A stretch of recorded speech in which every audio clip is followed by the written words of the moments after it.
सर्वेभ्यो नमो नमः। अद्य वयं कक्षा नवम्याः मणिका भाग 1 पंचमः पाठः कर्मणा याति संसिद्धिम् अस्य अभ्यास कार्यं कुर्मः। आज हम कक्षा नौवीं का मणिका भाग 1 का 5वां पाठ कर्मणा याति संसिद्धिम् इसका अभ्यास कार्य करते हैं। कर्मणा कर्म से याति प्राप्त होता है, जाता है, संसिद्धि सम्यक सिद्धि को, ठीक सिद्धि को।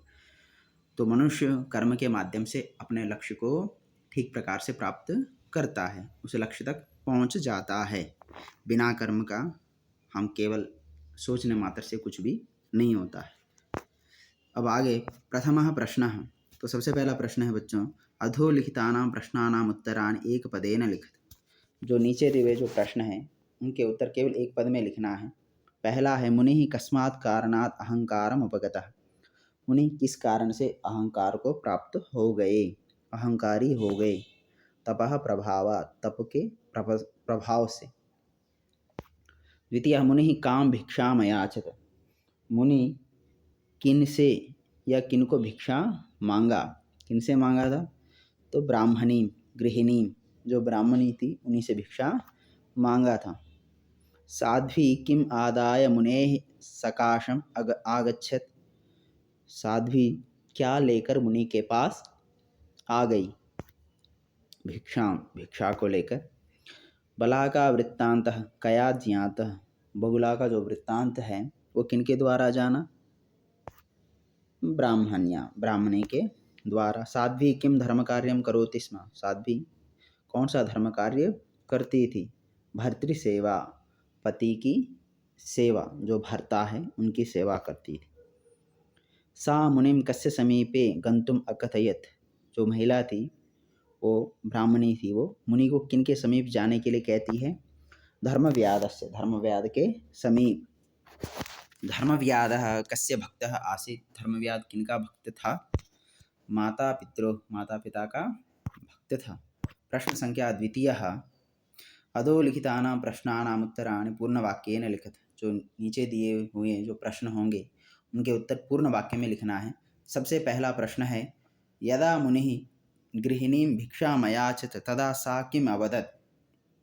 जब मुनि गृहिणी को भिक्षा मांगते हैं तब वो क्या कहती हैं? तो यदा मुनिः गृहिणीं भिक्षाम याचत तदा सा प्रतीक्षस्व क्षणं यावत् भर्तुः परिचर्यां समापये इति अवदत्। तो कहते प्रतीक्षा करिए, जब तक मैं पति की सेवा समाप्त करती हूँ तब तक आप प्रतीक्षा करिए, ऐसा बोलती है। मुनि ही बद्धांजलि गृहिणीं किम अवदत्। मुनि हाथ जोड़कर उस गृहिणी से, उस ब्राह्मणी से क्या बोला? मुनि बद्धांजलि गृहिणीं अवदत् कथं त्वया अनन्य गोचरो बलाका वृत्तांतो ज्ञात इति ब्रूहि ततो भिक्षां ग्रहीष्ये।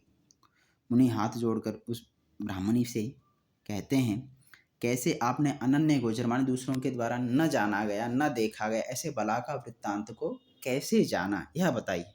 तदनंतर ही मैं भिक्षा ग्रहण करूँगा। धर्मव्यादः दृष्ट्वैव तं मुनिं किम अभाषत। धर्मव्याद देखते ही उस मुनि से क्या बोला?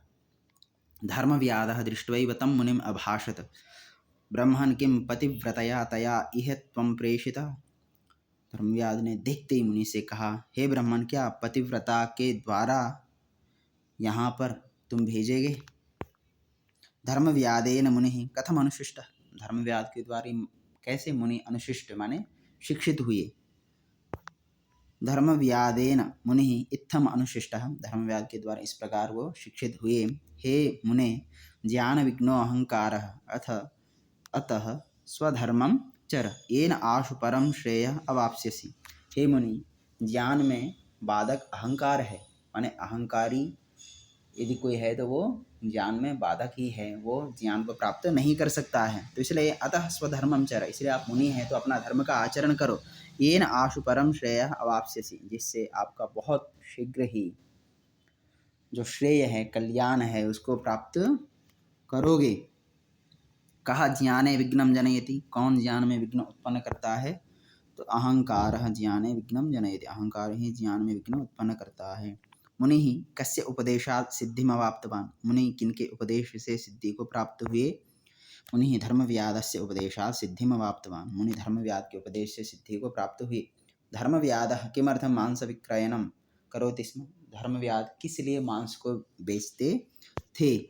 धर्मव्याधः वृत्त्यर्थं मांस विक्रयणं करोति। धर्मव्याध वृत्ति का मतलब अपना जीवन जीने के लिए ही मांस को बेचा करते थे। प्रश्न संख्या तृतीयः अधोलिखित कथनेषु स्थूलपदानि आधृत्य प्रश्न निर्माणं कुरुत। जो नीचे दिए हुए जो वाक्य हैं उनमें जो स्थूल पद है उनको लेकर हमें प्रश्न निर्माण करना है। सबसे पहला, पुरा महातपा नाम मुनिरासीत्। पहले महातपा नामक मुनि थे। तो यहाँ पर नाम है, किसी का पूछ रहे हैं तो पुरा किम नाम मुनिरासीत्, पहले किस नाम के मुनि थे, क्योंकि नाम नपुंसकलिंगवाची है तो इसलिए यहाँ पर पूछा है।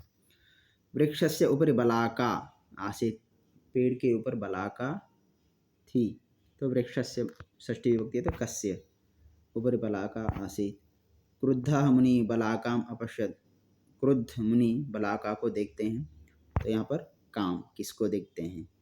आगे, मुनि ब्राह्मण गृहं गत्वा भिक्षाम अयाचत, मुनि ब्राह्मण घर जाकर भिक्षा मांगते हैं। तो गृह शब्द जो स्थानवाचक होने के कारण यहाँ पर कुत्र गत्वा, मुनि कुत्र गत्वा भिक्षाम अयाचत। ब्राह्मणी भर्तु परिचर्यां करोति स्म, ब्राह्मणी पति की सेवा कर रही थी। तो भर्तु कस्य, नाहम बलाका इति ब्राह्मण्या कथितम, मैं बहुला नहीं हूँ ऐसा ब्राह्मणी के द्वारा कहा गया। तो नाहम बलाका इति कया कथितम, किन के द्वारा कहा गया। धर्मव्याधः माता पित्रोः भक्तः आसीत्, धर्मव्याध माता पिता के भक्त थे। तो यहाँ पर कयोः, अहंकारेण ज्ञानम नश्यति, अहंकार से ज्ञान नष्ट होता है। तो केन ज्ञानम नश्यति। प्रश्न संख्या चतुर्थ अधोलिखित प्रश्नान् यथा निर्देशम उत्तरत। अब यहाँ पर जो नीचे दिए हुए जो भी प्रश्न हैं उनके निर्देश के अनुसार उत्तर देना है। पुरा आसीत् पुरा कोऽपि महातपा नाम वनवासी मुनिः। तो अस्मिन् वाक्ये आसीत् इति क्रियापदस्य कर्तृपदं किम्। तो यहाँ पर आसीत् इसका कर्तृपद हमें देखना है। तो क्या है कर्तृपद, ये पूरा का पूरा है। मुनि, कौन से मुनि है, महातपा नाम मुनि। तो यहाँ पर मुनि कह दीजिए या महातपा, ये भी लिख सकते हैं आप, क्योंकि कर्ता कौन है, मुनि है। तो मुनि कैसे हैं, वनवासी और महातपा नामक हैं। तो आगे, साध्वी भिक्षामादाय मुने अंतिकम आगता। साध्वी जो है भिक्षा लेकर मुनि के पास आ गई। तो इस वाक्य में समीपे इति पदस्य किम पर्याय पदम प्रयुक्तम। यहाँ पर समीपे इसका पर्यायवाची पद क्या है, तो है अंतिकम। सह मुनि बद्धांजलि ताम अवदत, वह मुनि बद्धांजलि हाथ जोड़कर उस महिला से बोला। तो यहाँ पर अत्र बद्धांजलि इति पदस्य विशेष्य पदम किम, यहाँ पर बद्धांजलि का विशेष्य पद क्या है, मुनि। हाथ जोड़कर, कौन हाथ जोड़े हुए हैं, मुनि। सा विहस्य अभाषत, वह हंसकर बोली। इस वाक्य में क्रियापद क्या है, क्रियापद क्या है, अभाषत। सच क्रुद्धस्ताम व्यलोकयत, वह क्रुद्ध होकर देखा। अस्मिन् वाक्ये प्रसन्नः इति पदस्य किं विलोम पदम, प्रसन्न का विलोम पद क्या है, क्रुद्धः। क्रुद्धः। गृहीतातिथि सत्कारः, मुनिः तां प्रणम्य निरगच्छत्, ग्रहण किए हुए अतिथि सत्कार ऐसे मुनि उस महिला को प्रणाम करके निकल जाते हैं। ताम माने उनको प्रणाम करके। तो अत्र मुनि पदस्य विशेषण पदम, मुनि का विशेषण पद क्या है, गृहीत अतिथि सत्कार, ग्रहण किए हुए क्या, अतिथि सत्कार। ठीक, अब आगे बढ़ते हैं। प्रश्न संख्या 5, उचित पर्याय पदई सह मेलनम कृत्वा लिखत। ठीक पर्याय पदों के साथ मिलाकर हमें लिखना है। उपगतः, उपगतः शब्द का अर्थ प्राप्त। शुश्रूषाम माने सेवा, आदाय लेकर, प्रणम्य प्रणाम करके, अवलोक्य देखकर। अब इसका आपने विलोम पद मिलाना है। देखिए, उपगतः, उपगतः प्राप्तः, उपगतः प्राप्तः एक, शुश्रूषाम सेवा, आदाय स्वीकृत्य, प्रणम्य नत्वा और अवलोक्य दृष्ट्वा। तो ये है यहाँ पर। अब देखते हैं इसका उत्तर भी देख लीजिए। उपगतः प्राप्तः शुश्रूषां सेवम् आदाय स्वीकृत्य प्रणम्य नत्वा अवलोक्य दृष्ट्वा। प्रश्न संख्या 6। विपरीत अर्थकानां शब्दानां मेलनं कृत्वा लिखित। जो विपरीत अर्थक जो शब्द है उनको मिलाकर लिखना है, माने विलोम पद लिखने हैं आपने। परितुष्टः, परितुष्ट माने खूब खुश, माने बहुत बढ़िया, खुश, संतुष्ट। आशु माने जल्दी, अंतिकम समीप, निकट, गत्वा जाकर, समापये समाप्त करता है, इस अर्थ में। अब आगे परितुष्टः, परितुष्टः का विलोम पद क्या होगा? असंतुष्टः।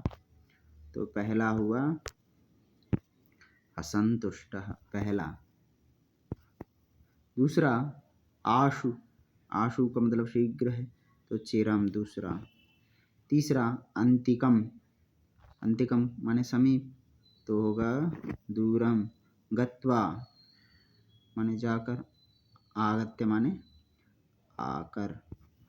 समापये समाप्त करते हैं, आरभे ये हुआ आरंभ करते हैं। तो देखिए उत्तर भी देखते हैं। परितुष्टः, असंतुष्टः, आशु, चिरम, अंतिकम, दूरम, गत्वा, आगत्य, समापये, आरभे। आगे प्रश्न संख्या 7। अधोलिखित कथनानाम् आशयः समक्षं दत्तोऽस्ति तत्र यत् सत्यम एकं तद् लिखित। यहाँ पर कुछ कथन दिए हुए हैं और उसके नीचे एक एक कथन के नीचे 3-3 ऑप्शन हैं, उसका भाव दिया हुआ है। तो हमें उस वाक्य को पढ़कर उसका भाव का चयन करना है, कौन सा सही हो सकता है। तो देखते हैं। सबसे पहले, न अहम बलाकेति, मैं बला का नहीं हूँ, ऐसा कहते हैं। त्वं मह्यं कथं क्रुध्यसि, मम नाम बलाका नास्ति, त्वं मम अनिष्टं कर्तुं कथमपि न पारयसि। तो कहती है तुम मुझ पर कैसे क्रोध कर सकते हो, मेरा नाम बलाका नहीं है, तो ये हो नहीं सकता। अहम पक्षी नास्मि यत् तव कोपेन भीतास्याम, मैं कोई पक्षी नहीं हूँ जिससे तुम्हारा क्रोध से डर जाऊँ और यहाँ पर चुपचाप चले जाइए। अहम पतिव्रता नारी अस्मि तव क्रोध दृष्टि मां भस्मे कर्तुम न शक्नोति। तो अब यहाँ पर हो सकता है सबसे पहला उत्तर तीसरा, तो ये होगा मैं पतिव्रता नारी हूँ और तुम्हारी क्रोध दृष्टि मुझे भस्म नहीं कर सकती, ऐसा कहा। मांसानि स्वधर्मम इव मत्वा वृत्त्यर्थम विक्रीणे, मांसों को अपना धर्म समझकर बेचता हूँ, न तो धन लिप्सया, ना कि धन की लालच से, लालसा से, इच्छा से। तो अब इसका क्या होगा? मांस विक्रयणम एव धर्मव्याधस्य धर्म आसीत, मांस विक्रय ही धर्मव्याध का धर्म है, तो ये है ही नहीं। धर्मव्याधः मांस विक्रयणम धर्मार्थम करोति, अनेन प्राप्तं सर्वं धनं दीनेभ्यः वितरति। मांस जो धर्मव्याध है वो मांस किस लिए बेचते थे? धर्म के लिए, और वो जो उससे प्राप्त जो अर्थ है, पैसा है, उसको सभी दीन दुखियों में बांटते थे, ऐसा यह भी नहीं है। तो होगा तीसरा ये मांस विक्रयणम धर्मव्याधस्य स्वाभाविकम कर्म आसीत, मांस विक्रय उसका स्वाभाविक कर्म है। तेनैव जीविका निर्वाह भवति, और जिससे उनका जीवन का निर्वाह होता है। और न तो धनमात्र लालसया मांसम न विक्रीणीते स्म, वो धन की लालच से नहीं, केवल अपना जीवन निर्वाह के लिए ही करते थे। ज्ञान विघ्नो अहंकारः, यह कोटेशन, इसका क्या होगा भाव? ज्ञानात् अहंकारः बाधकः ज्ञायते, ज्ञान से अहंकार बाधक होता है। आगे कहा ज्ञान प्राप्तो अहंकारः बाधकः भवति, ज्ञान प्राप्ति में अहंकार बाधक होता है। और अहंकारे ज्ञानम विघ्नं भवति, और अहंकार में ज्ञान विघ्न होता है। तो होगा इसका ज्ञान प्राप्तो अहंकारः बाधकः भवति, ज्ञान प्राप्ति में तो अहंकार जो है वो बाधक है, समस्या है। तो इसलिए अब आगे बढ़ते हैं। प्रश्न संख्या 8। क विशेषण विशेष्य योजनम, विशेषण और विशेष्यों को मिलाना है। क स्तंभे विशेषण पदानि सन्ति, ख स्तंभे विशेष्य पदानि दत्तानि सन्ति, तयोः यथोचितं मेलनं कुरुत्। यहाँ पर दो कॉलम्स दिए हुए यानी दो लाइन है। एक लाइन में है विशेषण पद और एक में है विशेष्य पद। जैसे उदाहरण में दिया वनवासी मुनि, वनवासी मुनि। तो अब ऐसे ही देखना है अनन्य गोचरः, जो अन्य के द्वारा न देखा गया। तो क्या है उसमें? तो उत्तर है बलाका वृत्तांत। सबसे पहला बलाका वृत्तांत। सर्वविदा, सब कुछ जानने वाली कौन है? सब कुछ जाना जिनके द्वारा, कौन है वो? पतिव्रतया। दूसरा, पतिव्रता के द्वारा सब कुछ जाना गया। एका, एक कौन है? बलाका, एक बगुला। ज्ञान विघ्न, ज्ञान में विघ्न क्या है? अहंकार। पतिव्रता गृहिणी, गृहिणी कैसी थी? पतिव्रता थी। अब देखते हैं इसमें, देखिए अनन्य गोचर बलाका वृत्तांत सर्वविदा पतिव्रतया, एका बलाका ज्ञान विघ्न अहंकार पतिव्रता गृहिणी। अब आगे अधोलिखितैः पदैः वाक्यानि प्रपूर्य कथासूत्रम योजयेत्। अब नीचे एक कथा दी गई है, इसको हमें पूरा करना है शब्दों के माध्यम से, मंजूषा के माध्यम से। देखिए, एकदा डैश मुनिः डैश उपविष्टः आसीत्, एका बलाका तस्योपरि डैश उदसृजत्, सा बलाका डैश क्रोधदृष्ट्या डैश पुनः एकदा असौ डैश एकां गृहिणीं डैश अयाचत, पतिसेवारता सा अवदत् डैश, तदा मुनिः तां डैश अपश्यत्, सा विहस्य अवदत् डैश, एतत् श्रुत्वा मुनिः अतीव डैश ज्ञातः। अब इसका देखिए, एका महातपा नाम मुनि, एक बार महातपा नामक मुनि तरुच्छायायाम उपविष्टः आसीत्, पेड़ की छाया में बैठे थे। एका बलाका तस्योपरि विष्टाम उदसृजत्, और एक बार बलाका जो बगुला थी वह उनके ऊपर बीट कर देती है। सा बलाका मुनेः क्रोध दृष्टिया भस्मसात् अभवत्, और वह बलाका मुनि के क्रोध दृष्टि से भस्म हो गई। पुनः एकदा असौ मुनिः एकां गृहिणीं भिक्षाम् अयाचत, फिर एक बार वही मुनि किसी ब्राह्मण के किसी घर में जाते हैं, उस गृहिणी से भिक्षा मांगते हैं। पति सेवारता सा अवदत्, पति की सेवा में लगी हुई वह बोलती, प्रतीक्षस्व क्षणं, प्रतीक्षा कीजिए कुछ क्षण। तदा मुनिः तां क्रुद्ध दृष्टिया पश्यत्, तभी मुनि उसको क्रोध दृष्टि में गुस्सा होकर देखा। सा विहस्य अवदत् नाहं बलाकेति, वह हंसकर कहते हैं मैं बलाका नहीं। एतत् श्रुत्वा मुनिः अतीव विस्मितः जातः, और इसको सुनकर वे मुनि अत्यधिक आश्चर्यचकित होते हैं। कथा क्रमानुसारम अधोलिखितानि वाक्यानि पुनः लिखित। अब कथा के अनुसार जो वाक्य हैं, जो कहानी आप पढ़ी है, उस कहानी के अनुसार जो वाक्य दिए हुए उनको क्रमशः लिखना है। वृक्षस्य उपरि स्थिता बलाका तस्योपरि विष्टाम् उदसृजत्, एकदा असौ मुनिः ब्राह्मणगृहं गत्वा भिक्षामयाचत, ब्राह्मणीं भर्तुः परिचर्या करोति स्म। पुरा महातपा नाम मुनिरासीत्, मुनिः तपः प्रभावात् अहङ्कारमुपगतः। एतत् श्रुत्वा सः मुनिः तां कोपदृष्ट्या दृष्टवान्, परं न अहं बलाकेति तया कथितं। मुनेः दृष्टमात्रा एव सा बलाका भस्मसात् अभवत्, प्रतीक्षस्व क्षणम् इति सा पतिव्रता गृहिणीं तम् अवदत्। तो ये वाक्य हैं, तो इनको घटनाक्रम से लिखना है। तो देखिए फटाफट लिखिए। ये पुरा महातपा नाम मुनिरासी, वृक्षस्य उपरि स्थिता बलाका तस्योपरि विष्टामुदसृजत्, मुनेः दृष्टमात्रा एव सा बलाका भस्मसात् अभवत्, मुनिः तपः प्रभावात् अहङ्कारमुपगतः। एकदा असौ मुनिः ब्राह्मणगृहं गत्वा भिक्षामयाचत, प्रतीक्षस्व क्षणम् इति सा पतिव्रता गृहिणीं तम् अवदत्। ब्राह्मणी भर्तुः परिचर्यां करोति स्म। एतत् श्रुत्वा सः मुनिः तां कोपदृष्ट्या दृष्टवान्, परं न अहं बलाकेति तया कथितम्। तो ये हो गया। अब बच्चों, यह वीडियो यदि पसंद आए तो लाइक, कमेंट्स, शेयर करें, और अन्य वीडियोस देखने के लिए बच्चों इस चैनल को ज़रूर सब्सक्राइब करें। धन्यवाद।